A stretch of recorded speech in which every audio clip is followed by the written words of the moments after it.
સ્વામિનારાયણ, ચંદ્રની જેમ શીતળતા આપતા પૂજ્ય સંતો, તારાની જેમ શોભાયમાન મારા ગુરુજનો અને વહાલા વિદ્યાર્થી મિત્રો, જય સ્વામિનારાયણ. આજે મારે એવા સંબંધ વિશે વાત કરવી છે જે માત્ર લોહીનો સંબંધ નથી, પણ ત્યાગ, સમર્પણ અને અતૂટ વિશ્વાસનો પર્યાય છે.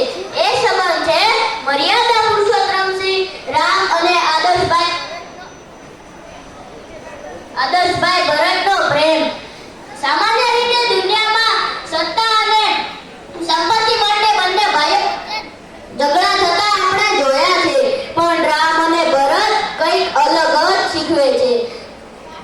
અહીં રાજા બનવા માટે નહીં, પણ સેવા કરવા માટે અને પદનો ત્યાગ કરવા માટે બંને ભાઈઓ વચ્ચે સંવાદ થાય છે.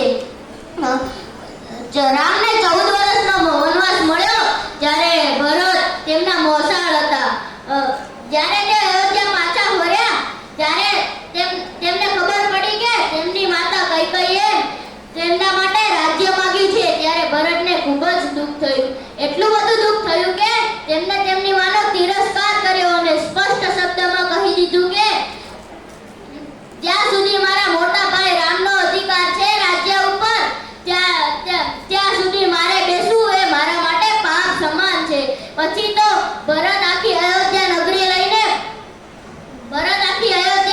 લઈને રામને મનાવવા વનમાં ગયા. એ દ્રશ્ય અદ્ભુત હતું.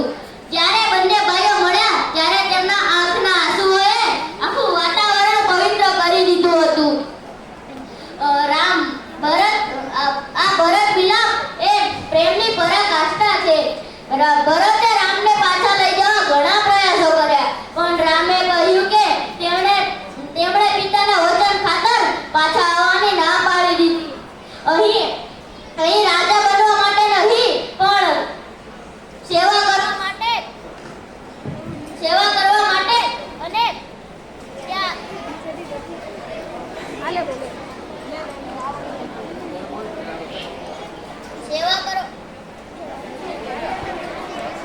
સેવા કરવા માટે